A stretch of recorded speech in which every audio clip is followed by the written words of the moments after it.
ಎಲ್ಲ ಕನ್ನಡದ ಮನಸ್ಸುಗಳಿಗೆ ನಮಸ್ಕಾರ. ಪ್ರಮುಖ ಹಾಗೂ ಸ್ವಾರಸ್ಯಕರ ಸುದ್ದಿಗಳೊಂದಿಗೆ ನಾನು ಅಂಧಾನಿ ಇಮಬಾಷಿ. ನೀವು ನೋಡ್ತಾ ಇದ್ದೀರಿ ಬಿಬಿ ನ್ಯೂಸ್ ಕನ್ನಡ. ಇದು ಫಸ್ಟ್ ಫೋಕಸ್.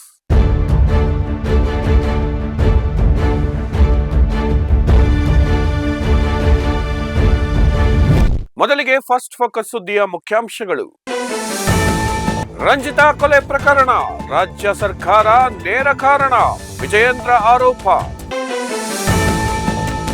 ಬಳ್ಳಾರಿಯಲ್ಲಿ ಗುಂಡು, ಕಾಂಗ್ರೆಸ್ ಶಾಸಕರ ಪ್ರಚೋದನೆ, ಮಾಡ್ತಾರಾ ಉಚ್ಚಾಟನೆ. ಗುಪ್ತ ನಿಧಿಗಾಗಿ ಮುಕ್ತ ಮಗುವಿನ ನರಬಲಿ ಯತ್ನ, ಬೆಂಗಳೂರಿನಲ್ಲೇ ನಡೆದ ಘಟನೆ. ಕಾಯಿಲೆ ವಾಸಿಯಾಗದ ಕಾರಣ ಅಪ್ಪನಿಂದಲೇ ಮಗುವಿಗೆ ದಯಾಮರಣ. ಮತ್ತೆ ಆಕಾಶ ದರ್ಶನ, ಕಾರಣ ಪುನೀತ್ ರಾಜ್ಕುಮಾರ್ ಜನ್ಮದಿನ. ಇದೀಗ ಫಸ್ಟ್ ಫೋಕಸ್ ವಾರ್ತೆಯ ವಿವರಗಳು. ರಂಜಿತಾ ಕೊಲೆ ಪ್ರಕರಣ, ರಾಜ್ಯ ಸರ್ಕಾರ ನೇರ ಕಾರಣ, ವಿಜಯೇಂದ್ರ ಆರೋಪ. ಯಲ್ಲಾಪುರದಲ್ಲಿ ನಡೆದ ದಲಿತ ಹಿಂದೂ ಯುವತಿ ರಂಜಿತಾ ಬನಸವಾಡೆ ಅವರ ಬರ್ಬರ ಹತ್ಯೆ ರಾಜ್ಯಾದ್ಯಂತ ಆಕ್ರೋಶಕ್ಕೆ ಕಾರಣವಾಗಿದೆ. ಮುಸ್ಲಿಂ ಯುವಕನೊಬ್ಬನ ಚಾಕು ಇರಿತಕ್ಕೆ ಬಲಿಯಾದ ರಂಜಿತಾ ಅವರ ಸಾವಿನಿಂದಾಗಿ ಅವರ 10 ವರ್ಷದ ಮಗ ಅನಾಥವಾಗಿದ್ದು, ವೃದ್ಧ ತಾಯಿ ಆಸರೆ ಇಲ್ಲದೆ ಕಂಗಾಲಾಗಿದ್ದಾರೆ. ಈ ಹಿನ್ನೆಲೆಯಲ್ಲಿ ಬಿಜೆಪಿ ರಾಜ್ಯಾಧ್ಯಕ್ಷ ಬಿವೈ ವಿಜಯೇಂದ್ರ ಅವರು ಸಂತ್ರಸ್ತ ಕುಟುಂಬಕ್ಕೆ ಭೇಟಿ ನೀಡಿ ಸಾಂತ್ವನ ಹೇಳಿದ್ದಾರೆ. ರಂಜಿತಾ ಅವರ ಅಂತಿಮ ದರ್ಶನ ಪಡೆದ ಬಳಿಕ ಮಾತನಾಡಿದ ವಿಜಯೇಂದ್ರ ಅವರು, ರಾಜ್ಯ ಸರ್ಕಾರದ ವೈಫಲ್ಯವೇ ಇಂತಹ ಘಟನೆಗಳು ಮರುಕಳಿಸಲು ಕಾರಣ ಎಂದು ಕಿಡಿಕಾರಿದ್ದಾರೆ. ಗೃಹ ಇಲಾಖೆ ಮತ್ತು ಪೊಲೀಸರು ಸರಿಯಾದ ತನಿಖೆ ನಡೆಸುವ ಮೊದಲೇ ಮುಖ್ಯಮಂತ್ರಿಗಳು ಮತ್ತು ಗೃಹ ಸಚಿವರು ಆರೋಪಿಗಳಿಗೆ ಪರೋಕ್ಷವಾಗಿ ಕ್ಲೀನ್ ಚಿಟ್ ನೀಡುತ್ತಿದ್ದಾರೆ. ಇಂತಹ ಪ್ರಕರಣಗಳನ್ನು ಮುಚ್ಚಿ ಹಾಕುವ ಪ್ರಯತ್ನದಿಂದಾಗಿ ದುಷ್ಕರ್ಮಿಗಳಿಗೆ ಭಯವಿಲ್ಲದಂತಾಗಿದೆ ಎಂದು ಅವರು ಆಕ್ಷೇಪ ವ್ಯಕ್ತಪಡಿಸಿದ್ದಾರೆ. ಈ ಬಡ ದಲಿತ ಕುಟುಂಬಕ್ಕೆ ರಾಜ್ಯ ಸರ್ಕಾರ ಕೂಡಲೇ 50 ಲಕ್ಷ ರೂಗಳ ಪರಿಹಾರ ಧನ ಮತ್ತು ಜೀವನೋಪಾಯಕ್ಕಾಗಿ 2 ಎಕರೆ ಜಮೀನು ನೀಡಬೇಕು ಎಂದು ಅವರು ಆಗ್ರಹಿಸಿದ್ದಾರೆ. ಘಟನೆಯ ಬಗ್ಗೆ ನಿಷ್ಪಕ್ಷಪಾತ ತನಿಖೆಯಾಗಬೇಕು ಮತ್ತು ಹಿಂದೂ ಸಮಾಜಕ್ಕೆ ನ್ಯಾಯ ಸಿಗಬೇಕು ಎಂದು ಅವರು ಒತ್ತಾಯಿಸಿದ್ದಾರೆ. ಹುಬ್ಬಳ್ಳಿಯಲ್ಲಿ ನೇಹಾ ಹಿರೇಮಠ್ ಪ್ರಕರಣದಂತೆ ಇದು ಕೂಡ ಅಮಾನವೀಯವಾಗಿದ್ದು, ಸರ್ಕಾರ ಇಂತಹ ಕೃತ್ಯಗಳನ್ನು ಗಂಭೀರವಾಗಿ ಪರಿಗಣಿಸಬೇಕು ಎಂದು ಎಚ್ಚರಿಕೆ ನೀಡಿದ್ದಾರೆ. ತಮ್ಮ ಭೇಟಿಯ ಸಂದರ್ಭದಲ್ಲಿ ಬಿವೈ ವಿಜಯೇಂದ್ರ ಅವರು ಬಿಜೆಪಿ ವತಿಯಿಂದ ಕುಟುಂಬಕ್ಕೆ 5 ಲಕ್ಷ ರೂಗಳ ಆರ್ಥಿಕ ನೆರವು ಹಸ್ತಾಂತರಿಸಿದರು. ಅಲ್ಲದೆ ತಾಯಿಯನ್ನು ಕಳೆದುಕೊಂಡ ಬಾಲಕನ ಮುಂದಿನ ಶಿಕ್ಷಣದ ಸಂಪೂರ್ಣ ಜವಾಬ್ದಾರಿಯನ್ನು ವಿಶ್ವದರ್ಶನ ಶಿಕ್ಷಣ ಸಂಸ್ಥೆ ವಹಿಸಿಕೊಂಡಿದೆ ಎಂದು ತಿಳಿಸಿದರು.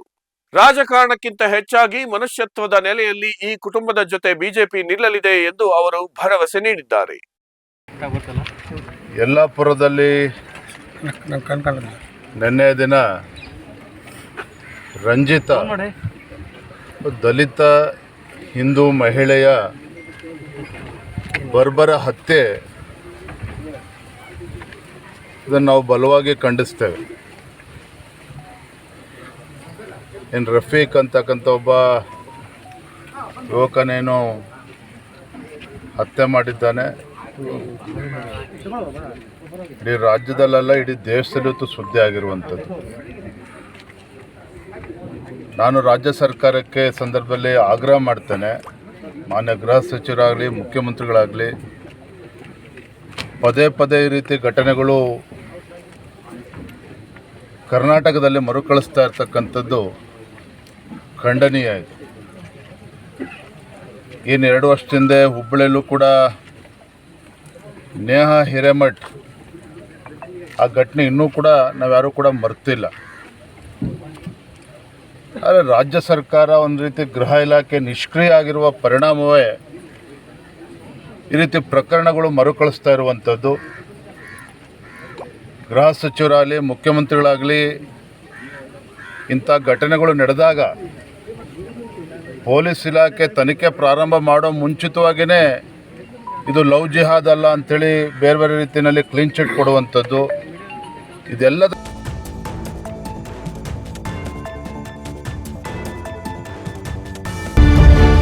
ಬಳ್ಳಾರಿಯಲ್ಲಿ ಗುಂಡು, ಕಾಂಗ್ರೆಸ್ ಶಾಸಕರ ಪ್ರಚೋದನೆ ಮಾಡ್ತಾರಾ ಉಚ್ಚಾಟನೆ. ಬಳ್ಳಾರಿಯಲ್ಲಿ ನಡೆದ ಹಿಂಸಾಚಾರದ ಘಟನೆಗೆ ಸಂಬಂಧಿಸಿದಂತೆ ರಾಜ್ಯ ಸರ್ಕಾರದ ವಿರುದ್ಧ ಬಿಜೆಪಿ ತೀವ್ರ ವಾಗ್ದಾಳಿ ನಡೆಸಿದೆ. ಸ್ವಂತ ಪಕ್ಷದ ಕಾರ್ಯಕರ್ತನ ಸಾವಿಗೆ ಕಾರಣರಾದ ಮತ್ತು ಕಾನೂನು ಕೈಗೆತ್ತಿಕೊಂಡ ಶಾಸಕರನ್ನ ಪಕ್ಷದಿಂದ ಉಚ್ಚಾಟಿಸುವ ತಾಕತ್ತು ಕಾಂಗ್ರೆಸ್ಗೆ ಇದೆಯೇ ಎಂದು ಬಿಜೆಪಿ ಪ್ರಶ್ನಿಸಿದೆ. ಬಳ್ಳಾರಿಯ ಗಲಭೆಯು ಕಾಂಗ್ರೆಸ್ ಶಾಸಕರ ಪ್ರಚೋದನೆಯಿಂದ ನಡೆದಿದೆ ಎಂದು ಬಿಜೆಪಿ ಆರೋಪಿಸಿದೆ. ಬಿಜೆಪಿ ಶಾಸಕರನ್ನ ಹತ್ಯೆ ಮಾಡಲು ಪ್ರಚೋದನೆ ನೀಡಿದ್ದು ಮತ್ತು ಗುಂಡು ಹಾರಿಸಿದ್ದು ಕಾಂಗ್ರೆಸ್ ಬೆಂಬಲಿಗರೇ ಆಗಿದ್ದರೂ ಸರ್ಕಾರ ಮಾತ್ರ ಈ ಘಟನೆಗೆ ಸಂಬಂಧವಿಲ್ಲದ ಅಧಿಕಾರಿಯನ್ನು ಅಮಾನತುಗೊಳಿಸಿ ಕೈ ತೊಳೆದುಕೊಳ್ಳುತ್ತಿದೆ ಎಂದು ಕಿಡಿಕಾರಿದೆ. ಇದು ಸರ್ಕಾರಿ ಪ್ರಾಯೋಜಿತ ಗಲಭೆ ಎಂದು ಬಿಜೆಪಿ ಟೀಕಿಸಿದೆ. ಘಟನೆಯ ಬಳಿಕ ಬಿಜೆಪಿ ರಾಜ್ಯಾಧ್ಯಕ್ಷ ಬಿವೈ ವಿಜೇಂದ್ರ ಅವರು ಶಾಸಕ ಜನಾರ್ದನ ರೆಡ್ಡಿ ಅವರ ನಿವಾಸಕ್ಕೆ ಭೇಟಿ ನೀಡಿ ಚರ್ಚಿಸಿದರು. ನಂತರ ಮಾತನಾಡಿದ ಅವರು, ಜನಾರ್ದನ ರೆಡ್ಡಿ ಅವರ ಮನೆಯನ್ನು ಧ್ವಂಸ ಮಾಡುತ್ತೇನೆ, ಭಸ್ಮ ಮಾಡುತ್ತೇನೆ ಎಂದು ಕಾಂಗ್ರೆಸ್ ಶಾಸಕರು ಬಹಿರಂಗವಾಗಿ ಬೆದರಿಕೆ ಹಾಕುತ್ತಿರುವುದು ಖಂಡನೀಯ ಎಂದರು. ರಾಜ್ಯದಲ್ಲಿ ಕಾನೂನಿನ ಆಡಳಿತವಿದ್ದರೆ ಅಂತಹ ಶಾಸಕರನ್ನ ಕೂಡಲೇ ಬಂಧಿಸಬೇಕು ಎಂದು ಅವರು ಆಗ್ರಹಿಸಿದ್ದಾರೆ. ಬಳ್ಳಾರಿಯ ಶಾಂತಿಯುತ ವಾತಾವರಣವನ್ನು ಕೆಡಿಸಲು ಕಾಂಗ್ರೆಸ್ ಯತ್ನಿಸುತ್ತಿದೆ ಎಂದು ಆರೋಪಿಸಿದ ವಿಜಯೇಂದ್ರ, ಮಹರ್ಷಿ ವಾಲ್ಮೀಕಿಯವರ ವಿಚಾರದಲ್ಲೂ ಕಾಂಗ್ರೆಸ್ ನಾಯಕರಿಗೆ ಕನಿಷ್ಠ ಸೌಜನ್ಯವಿಲ್ಲ ಎಂದು ಆಕ್ರೋಶ ವ್ಯಕ್ತಪಡಿಸಿದರು. ಗೂಂಡಾಗಿರಿಯ ಮೂಲಕ ಜನರನ್ನು ಹೆದರಿಸಲು ಸಾಧ್ಯವಿಲ್ಲ ಎಂದು ಎಚ್ಚರಿಸುವ ಬಿಜೆಪಿ ಈ ಪ್ರಕರಣದಲ್ಲಿ ಶಾಸಕರ ವಿರುದ್ಧ ಕಠಿಣ ಕ್ರಮ ಕೈಗೊಳ್ಳುವಂತೆ ಒತ್ತಾಯಿಸಿದೆ.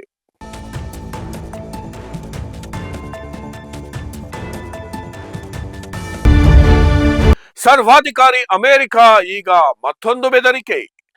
ವೆನೆಜುವೆಲಾದ ರಾಜಕೀಯ ಬಿಕ್ಕಟ್ಟು ಮತ್ತು ಅಮೆರಿಕದ ಸರ್ವಾಧಿಕಾರಿ ಧೋರಣೆ ಇಂದು ಜಗತ್ತಿನ ಗಮನ ಸೆಳೆಯುತ್ತಿದೆ. ವೆನೆಜುವೆಲಾದ ಅಧ್ಯಕ್ಷ ನಿಕೋಲಸ್ ಮುಡೊರೋ ಅವರನ್ನು ಅಮೆರಿಕದ ವಿಶೇಷ ಸೇನಾಪಡೆಗಳು ಬಂಧಿಸಿ ಜೈಲಿಗೆ ಹಾಕಿದ ಬೆನ್ನಲ್ಲೇ ಆ ದೇಶದ ಆಂತರಿಕ ವಿಷಯಗಳಲ್ಲಿ ಅಮೆರಿಕ ನೇರವಾಗಿ ಹಸ್ತಕ್ಷೇಪ ಮಾಡುತ್ತಿದೆ. ಮುಡೊರೋ ನಂತರ ಹಂಗಾಮಿ ಅಧ್ಯಕ್ಷೆಯಾಗಿ ಅಧಿಕಾರ ವಹಿಸಿಕೊಂಡಿರುವ ಡೆಲ್ಸಿ ರೋಡ್ರಿಗಸ್ ಅವರಿಗೂ ಈಗ ಅಮೆರಿಕದ ಅಧ್ಯಕ್ಷ ಡೊನಾಲ್ಡ್ ಟ್ರಂಪ್ ನೇರ ಬೆದರಿಕೆ ಹಾಕಿದ್ದಾರೆ. ಈ ಬೆಳವಣಿಗೆಯು ಅಮೆರಿಕ ಹೇಗೆ ಇತರ ದೇಶಗಳ ಸಾರ್ವಭೌಮತ್ವವನ್ನು ಹತ್ತಿಕ್ಕಲು ಪ್ರಯತ್ನಿಸುತ್ತಿದೆ ಎಂಬುದಕ್ಕೆ ಸಾಕ್ಷಿಯಾಗಿದೆ. ಡೆಲ್ಸಿ ರೋಡ್ರಿಗಸ್ ಅಮೆರಿಕದ ಆಜ್ಞೆಗಳಿಗೆ ಒಪ್ಪದಿದ್ದರೆ ಮುಡೊರೋ ಅವರಿಗಿಂತಲೂ ಹೆಚ್ಚಿನ ಬೆಲೆ ತೆರಬೇಕಾಗುತ್ತದೆ ಎಂದು ಟ್ರಂಪ್ ಎಚ್ಚರಿಸಿದ್ದಾರೆ. ಈ ಎಚ್ಚರಿಕೆಯ ಹಿಂದೆ ವೆನೆಜುವೆಲಾದಲ್ಲಿರುವ ಅಪಾರವಾದ ಕಚ್ಚಾ ತೈಲ ನಿಕ್ಷೇಪಗಳ ಮೇಲೆ ಕಣ್ಣಿಟ್ಟಿರುವುದು ಸ್ಪಷ್ಟವಾಗಿ ಗೋಚರಿಸುತ್ತಿದೆ. ಅಮೆರಿಕದ ಹೂಡಿಕೆದಾರರಿಗೆ ಅಲ್ಲಿನ ತೈಲ ಮಾರುಕಟ್ಟೆಯನ್ನ ಮುಕ್ತಗೊಳಿಸಬೇಕು ಎನ್ನುವುದು ವಾಷಿಂಗ್ಟನ್ನ ಮುಖ್ಯ ಗುರಿಯಾಗಿದೆ. ವೆನೆಜುವೆಲಾದ ಸುಪ್ರೀಂ ಕೋರ್ಟ್ ಮತ್ತು ಮಿಲಿಟರಿ ರೋಡ್ರಿಗಸ್ ಅವರನ್ನು ನಾಯಕಿಯಾಗಿ ಒಪ್ಪಿಕೊಂಡಿದ್ದರೂ ಅಮೆರಿಕ ಮಾತ್ರ ತನ್ನ ಆರ್ಥಿಕ ಹಿತಾಸಕ್ತಿಗಳಿಗಾಗಿ ಅಲ್ಲಿ ಸರ್ಕಾರದ ಮೇಲೆ ನಿರಂತರ ಒತ್ತಡ ಹೇರುತ್ತಿದೆ ಎಂದು ಒಂದು ಸ್ವತಂತ್ರ ರಾಷ್ಟ್ರದ ನಾಯಕರಿಗೆ ಸಾರ್ವಜನಿಕವಾಗಿ ಬೆದರಿಕೆ ಹಾಕುವುದು ಅಮೆರಿಕದ ಆಧಿಪತ್ಯದ ಮನಸ್ಥಿತಿಯನ್ನು ತೋರಿಸುತ್ತದೆ.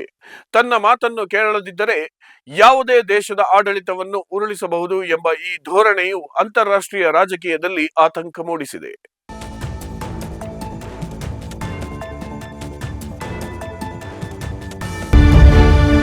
ಗುಪ್ತ ನಿಧಿಗಾಗಿ ಮುಗ್ಧ ಮಗುವಿನ ನರಬಲಿ ಯತ್ನ. ಬೆಂಗಳೂರಿನಲ್ಲೇ ನಡೆದ ಘಟನೆ. ಬೆಂಗಳೂರು ಗ್ರಾಮಾಂತರ ಜಿಲ್ಲೆಯಲ್ಲಿ ಗುಪ್ತ ನಿಧಿಯ ಆಸೆಗಾಗಿ 1.5 ವರ್ಷದ ಹಸುಗೂಸನ್ನ ಬಲಿ ಕೊಡಲು ಯತ್ನಿಸಿದ ಆಘಾತಕಾರಿ ಘಟನೆ ಬೆಳಕಿಗೆ ಬಂದಿದೆ. ಮೂಢನಂಬಿಕೆಯ ಪರಮಾವಧಿಯಂತಿದ್ದ ಈ ಕೃತ್ಯವನ್ನ ಸಕಾಲದಲ್ಲಿ ಕಾರ್ಯಾಚರಣೆ ನಡೆಸಿದ ಅಧಿಕಾರಿಗಳು ತಡೆದಿದ್ದು ಮಗು ಪ್ರಾಣಾಪಾಯದಿಂದ ಪಾರಾಗಿದೆ. ಹೊಸಕೋಟೆ ತಾಲೂಕಿನ ಸೈಯದ್ ಇಮ್ರಾನ್ ಎಂಬುವರ ಮನೆಯಲ್ಲಿ ಈ ಘಟನೆ ನಡೆದಿದೆ. ಮನೆಯ ಒಳಗಿನ ಒಂದು ಕೋಣೆಯಲ್ಲಿ ಗುಪ್ತ ನಿಧಿ ಇರಬಹುದೆಂದು ಕುರುಡು ನಂಬಿಕೆಯಿಂದ ದೊಡ್ಡ ಗುಂಡಿಯನ್ನು ತೋಡಲಾಗಿತ್ತು. ಈ ನಿಧಿಯನ್ನು ಪಡೆಯಲು ಮಗುವನ್ನು ಬಲಿ ನೀಡಬೇಕು ಎಂದು ಪೂಜೆ ಮತ್ತು ಪ್ರಾರ್ಥನೆಗಳನ್ನು ಹಮ್ಮಿಕೊಳ್ಳಲಾಗಿತ್ತು. ಮಗುವನ್ನು ಬಲಿ ಕೊಡಲು ಸಕಲ ಸಿದ್ಧತೆಗಳು ಪೂರ್ಣಗೊಂಡಿದ್ದವು. ಈ ಅನಿಷ್ಟ ಆಚರಣೆಯ ಬಗ್ಗೆ ಅಪರಿಚಿತ ವ್ಯಕ್ತಿಯೊಬ್ಬರು ಮಕ್ಕಳ ಕಲ್ಯಾಣ ಇಲಾಖೆಯ ಅಧಿಕಾರಿಗಳಿಗೆ ತುರ್ತು ಮಾಹಿತಿ ನೀಡಿದ್ದರು. ಮಾಹಿತಿ ಸಿಕ್ಕ ತಕ್ಷಣವೇ ಮಕ್ಕಳ ರಕ್ಷಣಾ ಘಟಕದ ಅಧಿಕಾರಿಗಳು ಮತ್ತು ಪೊಲೀಸರು ಜಂಟಿಯಾಗಿ ಮನೆಯ ಮೇಲೆ ದಾಳಿ ನಡೆಸಿದ್ದಾರೆ. ಅಧಿಕಾರಿಗಳು ಸ್ಥಳಕ್ಕೆ ಹೋದಾಗ ಕೋಣೆಯಲ್ಲಿ ಪೂಜೆ ನಡೆಯುತ್ತಿತ್ತು ಮತ್ತು ಮಗು ಬಲಿಪೀಠಕ್ಕೆ ಸಜ್ಜಾದ ಸ್ಥಿತಿಯಲ್ಲಿತ್ತು. ಪೊಲೀಸರ ಎಂಟ್ರಿಯಿಂದ ಭಯಭೀತರಾದ ಮನೆಯವರು ಆಚರಣೆಯನ್ನು ತಕ್ಷಣ ನಿಲ್ಲಿಸಿದ್ದಾರೆ. ಪೊಲೀಸರು ಕೂಡಲೇ ಮಗುವನ್ನು ತನ್ನ ವಶಕ್ಕೆ ಪಡೆದು ಸುರಕ್ಷಿತವಾಗಿ ರಕ್ಷಿಸಿದ್ದಾರೆ. ಘಟನೆಗೆ ಸಂಬಂಧಿಸಿದಂತೆ ಸೈಯದ್ ಇಮ್ರಾನ್ ಮತ್ತು ಇತರರ ವಿರುದ್ಧ ಪ್ರಕರಣ ದಾಖಲಿಸಿಕೊಳ್ಳಲಾಗಿದ್ದು ತನಿಖೆ ಮುಂದುವರೆದಿದೆ.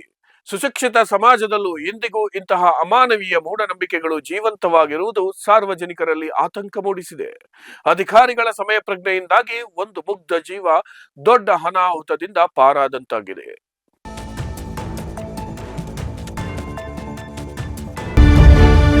ಕಾಯಿಲೆ ವಾಸಿಯಾಗದ ಕಾರಣ ಅಪ್ಪನಿಂದಲೇ ಮಗುವಿಗೆ ದಯಾಮರಣ. ಮಗುವಿನ ತಂದೆ ತಾಯಿಗಳು ಎಷ್ಟೇ ಕಷ್ಟ ಬಂದರೂ ಮಕ್ಕಳನ್ನು ಸಲಹಲು ಜೀವನ ಪೂರ್ತಿ ಹೋರಾಡುತ್ತಾರೆ. ಆದರೆ ಬೆಂಗಳೂರಿನ ಬಾಗಲೂರಿನಲ್ಲಿ ಹಣದ ಮುಗ್ಗಟ್ಟು ಮತ್ತು ಸಾಲದ ಸುಳಿಗೆ ಸಿಲುಕಿದ ತಂದೆಯೊಬ್ಬ ತನ್ನ 2 ವರ್ಷದ ವಿಶೇಷ ಚೇತನ ಮಗನಿಗೆ ವಿಷ ಉಣಿಸಿದ ಅಮಾನವೀಯ ಘಟನೆ ನಡೆದಿದೆ. ಬಾಗಲೂರಿನ ನಿವಾಸಿ ಮುನಿಕೃಷ್ಣ ಮತ್ತು ಸತ್ಯ ದಂಪತಿಯ ಮಗ ಜೋಯಲ್ ಹುಟ್ಟಿನಿಂದಲೇ ಗಂಭೀರ ಆರೋಗ್ಯ ಸಮಸ್ಯೆಯಿಂದ ಬಳಲುತ್ತಿದ್ದ. ಮಗುವಿನ ಚಿಕಿತ್ಸೆಗಾಗಿ ಮುನಿಕೃಷ್ಣ ಈಗಾಗಲೇ ಲಕ್ಷಾಂತರ ರೂಪಾಯಿ ಸಾಲ ಮಾಡಿದ್ದ. ಡಿಸೆಂಬರ್ 22ರಂದು ತಾನು ಕೆಲಸ ಮಾಡುವ ಸ್ಥಳದಿಂದ ಕೀಟನಾಶಕ ತಂದಿದ್ದ. ಈತ ಮಗುವಿನ ಆಹಾರಕ್ಕೆ ಬೆರೆಸಿ ಕುಡಿಸಿದ್ದಾನೆ. ಮಗುವಿನ ಬಾಯಲ್ಲಿ ನೊರೆ ಬರುವುದನ್ನು ಕಂಡು ಗಾಬರಿಯಾದ ತಾಯಿ ಕೂಡಲೇ ಆಸ್ಪತ್ರೆಗೆ ದಾಖಲಿಸಿದ್ದಾರೆ. ಸದ್ಯ ಮಗು ಇಂದಿರಾ ಗಾಂಧಿ ಮಕ್ಕಳ ಆಸ್ಪತ್ರೆಯಲ್ಲಿ ವೆಂಟಿಲೇಟರ್ ಸಹಾಯದೊಂದಿಗೆ ಸಾವು ಬದುಕಿನ ನಡುವೆ ಹೋರಾಡುತ್ತಿದೆ. ಈ ಘಟನೆಯ ಕುರಿತು ಸ್ವತಃ ಮುನಿಕೃಷ್ಣ ತಪ್ಪೊಪ್ಪಿಕೊಂಡಿದ್ದಾನೆ. ಮಗುವಿನ ಚಿಕಿತ್ಸೆಗೆ ಹಣವಿರಲಿಲ್ಲ, ಯಾರೂ ಸಹಾಯಕ್ಕೆ ಬರಲಿಲ್ಲ, ಸಾಲದ ಹೊರೆ ಹೆಚ್ಚಾಗುತ್ತಿತ್ತು ಮತ್ತು ಮಗುವಿನ ಸ್ಥಿತಿ ಕಂಡು ವೈದ್ಯರು ಕೈಚೆಲ್ಲಿದರು. ಈ ನೋವು ಭರಿಸಲಾಗದೆ ಈ ಕೃತ್ಯ ಎಸಗಿದೆ ಎಂದು ತನ್ನ ಅಳಲು ತೋಡಿಕೊಂಡಿದ್ದಾನೆ. ಪತ್ನಿ ನೀಡಿದ ದೂರಿನ ಮೇರೆಗೆ ಬಾಗಲೂರು ಪೊಲೀಸರು ಮುನಿಕೃಷ್ಣನ ವಿರುದ್ಧ ಪ್ರಕರಣ ದಾಖಲಿಸಿಕೊಂಡಿದ್ದಾರೆ. ಮಗುವನ್ನು ಉಳಿಸಿಕೊಳ್ಳಲು ವೈದ್ಯರು ಸತತ ಪ್ರಯತ್ನ ನಡೆಸುತ್ತಿದ್ದಾರೆ.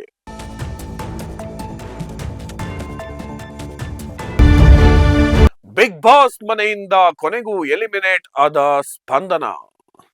ಬಿಗ್ ಬಾಸ್ ಕನ್ನಡ ಸೀಸನ್ 12 ಈಗ ಅಂತಿಮ ಘಟ್ಟಕ್ಕೆ ತಲುಪಿದ್ದು, ಈ ವಾರದ ಎಲಿಮಿನೇಷನ್ ಪ್ರಕ್ರಿಯೆ ಎಲ್ಲರ ಕುತೂಹಲಕ್ಕೆ ತೆರೆ ಎಳೆದಿದೆ. ಕಳೆದ ಹಲವು ವಾರಗಳಿಂದ ಕೂದಲೆಳೆ ಅಂತರದಲ್ಲಿ ಮನೆಯಲ್ಲಿ ಉಳಿಯುತ್ತಿದ್ದ ಸ್ಪಂದನ ಅವರು ಈ ವಾರ ಬಿಗ್ ಬಾಸ್ ಮನೆಯಿಂದ ಕೊನೆಗೂ ಹೊರಬಂದಿದ್ದಾರೆ. ಇನ್ನು ಕೇವಲ 2 ವಾರಗಳಲ್ಲಿ ಶೋ ಮುಕ್ತಾಯಗೊಳ್ಳಲಿದ್ದು, ಮನೆಯೊಳಗೆ ಪೈಪೋಟಿ ತೀವ್ರಗೊಂಡಿದೆ. ಕಳೆದ ವಾರ ಮಾಳು ಮತ್ತು ಸೂರಜ್ ಅವರ ಡಬಲ್ ಎಲಿಮಿನೇಷನ್ ಪ್ರೇಕ್ಷಕರಿಗೆ ದೊಡ್ಡ ಶಾಕ್ ನೀಡಿತ್ತು. ಅದೇ ರೀತಿ ಈ ವಾರ ಯಾರು ಹೊರ ಹೋಗುತ್ತಾರೆ ಎಂಬ ಚರ್ಚೆ ಜೋರಾಗಿತ್ತು. ನಾಮಿನೇಷನ್ ಪಟ್ಟಿಯಲ್ಲಿದ್ದ ರಾಶಿಕಾ ಮತ್ತು ಧ್ರುವಂತ್ ಕೊನೆಯ ಹಂತದಲ್ಲಿ ಸೇಫ್ ಆಗುವ ಮೂಲಕ ಮನೆಯಲ್ಲಿ ತಮ್ಮ ಸ್ಥಾನ ಉಳಿಸಿಕೊಂಡಿದ್ದಾರೆ. ಸ್ಪಂದನಾ ಅವರು ಈ ಹಿಂದಿನ ವಾರಗಳಲ್ಲೂ ಎಲಿಮಿನೇಷನ್ನ ಕೊನೆಯ ಹಂತದವರೆಗೂ ಬಂದು ಅದೃಷ್ಟವಶಾತ್ ಸೇವ್ ಆಗುತ್ತಿದ್ದರು. ಇದರೊಂದಿಗೆ ಬಿಗ್ ಬಾಸ್ ಮನೆಯಲ್ಲಿ ಈಗ ವಿನ್ನರ್ ರೇಸ್ ಮತ್ತಷ್ಟು ಕುತೂಹಲಕಾರಿಯಾಗಿದೆ.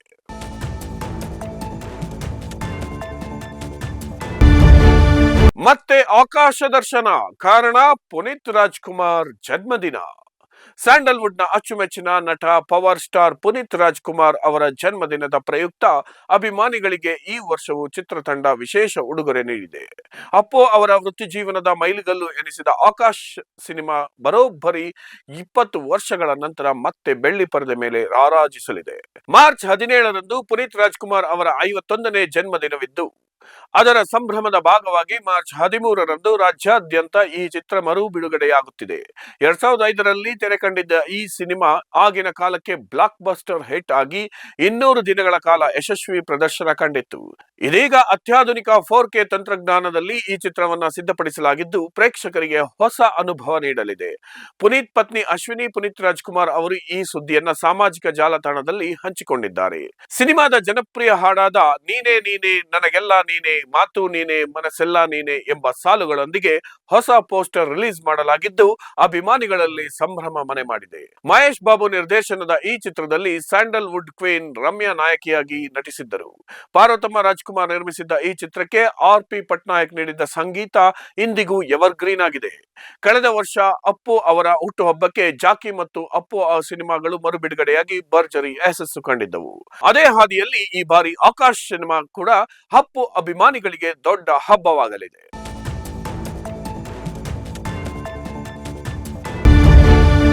ಇದಾಗಿತ್ತು ಈ ಕ್ಷಣದ ನ್ಯೂಸ್ ಫಾಸ್ಟ್ ಫೋಕಸ್. ನೈಜ ಹಾಗೂ ತಾಜಾ ಸುದ್ದಿ, ಪ್ರಾಮಾಣಿಕ ವರದಿ, ನಿಷ್ಠುರ ವಿಶ್ಲೇಷಣೆಗಳಿಗಾಗಿ ಸದಾ ಗಮನಿಸಿ BB ನ್ಯೂಸ್ ಕನ್ನಡ. ಇದು ಕನ್ನಡಿಗರ ಪ್ರತಿಧ್ವನಿ.